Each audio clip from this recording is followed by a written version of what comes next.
is up, all my fight fans? And wow, did anybody see that happening? First of all, UFC 278 is in the books, and we got ourselves a new welterweight champion. Not the greatest fight in the world, and I think a lot of us anticipated that.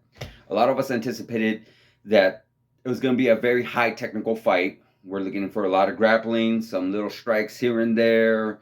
It wasn't something that we were going to expect to see like a Colby Covington versus Kamaru fight. Nothing like that. But man, did I tell you, nobody, and I mean nobody, saw that ending coming. No way. That ending was literally the Diaz Leon Edwards ending in reverse. Last minute. Down to that's it. You're done. No more. We got Kamaru Usman pretty much cruising. Not necessarily cruising because he definitely was trying, but cruising to a win for another title defense. And then, bam, out cold, out like a light. I gotta say, unfortunately, Michael Chandler, you no longer have knockout of the year. This by far was the craziest knockout at the highest level that no one ever seen coming. To a guy that's never been knocked out, that's never been stopped, that has been undefeated in the UFC, that was on a title reign going on, I think this might have been his 6th or 7th title defense. You know, it's just pretty much going into this fight, Kamaru Usman literally looked almost unbeatable, unless Colby Covington. Colby Covington definitely the second best welterweight ever. Oh my God, I did not see that happening. I did not see that coming whatsoever. I really felt Kamaru had this in the bag. It was it, done. But guys, just like my podcast, you never ever stop fighting, and Leon Edwards never did stop fighting. What a story this guy has. I mean, coming from the bad luck he had regarding his him getting fights, the cancellations. You have the COVID outbreak that stopped his momentum. You had everything that could be going wrong for a fighter. It went wrong for Leon Edwards from 2020 all the way up until now. I mean, literally, this guy could not get a fight. Everything, he just could not get a break. I felt his frustration. I felt everything, and it was very sad. And I was very happy that he got this title shot. And now new welterweight champion. You cannot write a better story. I mean, it was literally like a movie. Down, that's it. You're done. Everything you worked hard for, everything that you wanted to go, is coming down to this last minute. Everything. From the time that you chose to be a fighter till now, and bam, he took that title away from Kamaru Usman like that. So what's next regarding them? Regarding them, what is next? And I said this in an earlier video. 100% you cannot deny Kamaru Usman. You cannot deny him a title shot. You know, after his title defenses, after looking as great as he is, after being the pound for pound king of the UFC, hands down, you have to give him a rematch. And we're probably looking at that rematch probably in December. My main guess would be December. Because, man, yeah, you have to. You have to. I know Leon Edwards, I'm sure he wants to keep on that title for a while. I know he wants to hold on to it. Possibly maybe even give it a title shot to somebody else. Maybe, who knows, maybe Kamaru Usman, after having this title defense and after having, like I said, multiple title defenses, multiple fights, he hasn't really had a break like Leon Edwards had. Even though it wasn't necessarily a break for Leon Edwards. He definitely wants to fight. He definitely wants to stay active. But who knows? Kamaru Usman might want to say, you know what? I need to give my body a break. I need to give my body a chance. I will come back. No matter what, he could take a year off. He comes in and walks into a automatic title shot, no matter what.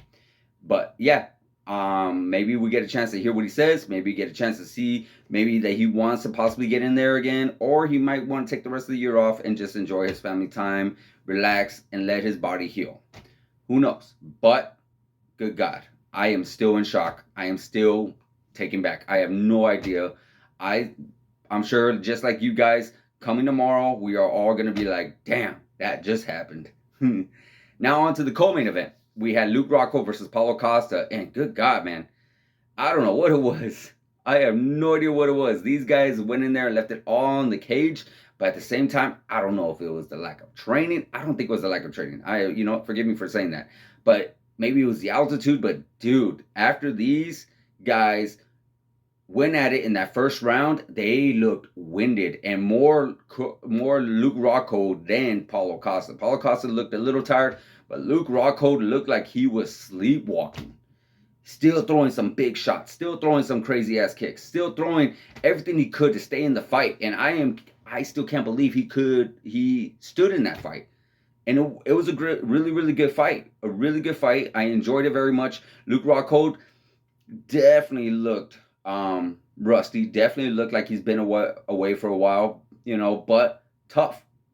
After his last few outings, Luke got hit with some shots, and I think he finally was able to get that chin back under him, get that strength back under him. Because we seen what happened when he went in there with the likes of Yoel Romero, Jan Blachowicz, and even Michael Bisping. He definitely was getting rocked a lot and very easily. But, here he was getting hit with shots, and he was staying in there. He was still staying in there. So yeah, this was a very, very tough fight. Very tough fight especially for Luke to come back after 3 years. Paulo Costa, say what you want. He's definitely no punk. We seen what that fight he had with Yoel Romero and then Marvin Vettori. Yeah, he's a very, very tough individual. So what's next for these guys? Well, you got Luke Rockhold. Maybe he needs some little time. He already has his time, but maybe some time after getting that kind of fight, maybe he needs to take a little break. Possibly December, I'd say. Maybe early next year. And I would like to see him face someone maybe not so close in the rankings. Luke Rockhold is a big name, but I would like to see him possibly go in there against maybe a Darren Till. That would be kind of fun. I won't mind seeing him maybe against a Jared Cannonier, maybe. I know him and what's his name? Wow, I am drawing a blank on his name. I know there's still Jack Hermanson on there. I know there's just quite a few other fighters on there that he could go against. I wouldn't want him up there in the higher level. But now we got Paulo Costa on he just recently won after coming off a 2-fight skid with Israel Adesanya and Marvin Vettori. What's next for him? Well, after his performance, nonetheless, it was a decent performance. I wouldn't say good, and I definitely would not say it earned him a title shot. No way. I would say maybe possibly the winner of Robert Whittaker versus Marvin Vettori. I would not mind seeing a rematch with Marvin Vettori, Paulo Costa, and I don't think Robert Whittaker and Paulo Costa have met up, so that could be definitely very interesting as well. Very interesting as well. So we got that. We got that going in the mix. Middleweight's starting to pick up a little bit. We still got Israel Adesanya versus Alex Pereira in November. So that's definitely should be very interesting. Oh, now for Jose Aldo.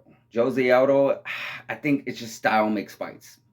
Honestly, I still think Jose Aldo's a still very tough fighter. Very, very tough fighter. By far the greatest featherweight ever. I don't care what anybody says. Alexander Volkanovski, Max Holloway, don't care. Jose Aldo is the greatest. There is nobody that could recreate what he was able to do in the WEC and in the early days of the UFC. Jose Aldo was by far the king of the featherweights. And yeah, I think this was just a really bad style matchup for him. Merab is a very tough fighter. He is like a train. He just keeps moving forward and forward and forward.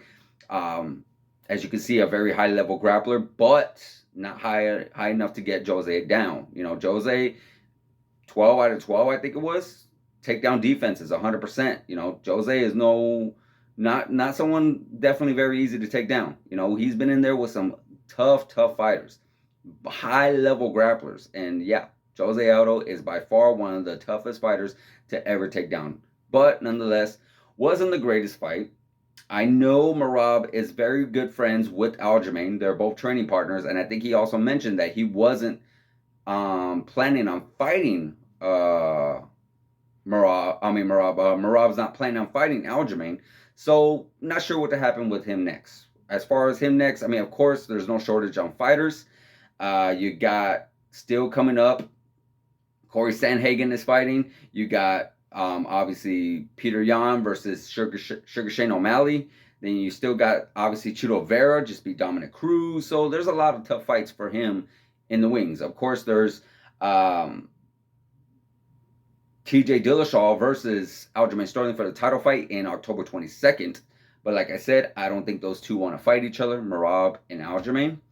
And so yeah, well, Merab definitely has a very large selection that he could go to if he wants to keep himself active. As far as title shot goes, don't see that happening. Maybe Aljamain possibly might want to move up, or maybe Merab might move up. I don't know, one or the other. But definitely see some interesting choices for him. As far as Jose Aldo, I would like to see the two WEC guys go at it. I would love to see him and Dominic Cruz face off each other. That would actually be a very fun fight for those two. Very fun because, you know, both of them are at the tail end of their careers. Both of them are coming off obviously now losses. You got Dominic Cruz just come off a terrible knockout loss, and Jose Aldo coming off a pretty much one-sided loss, I would say. So it would definitely be fun to see these two go at it. Definitely. I would love to see that. But that's it, guys. UFC 278, the biggest upset of all time, almost for me. Honestly, I can't think of anybody else. Honestly. I know a lot of people like to say that Matt Serra, George St. Pierre. People think of George St. Pierre now, but George St. Pierre was not that George St. Pierre when Matt Serra knocked him out.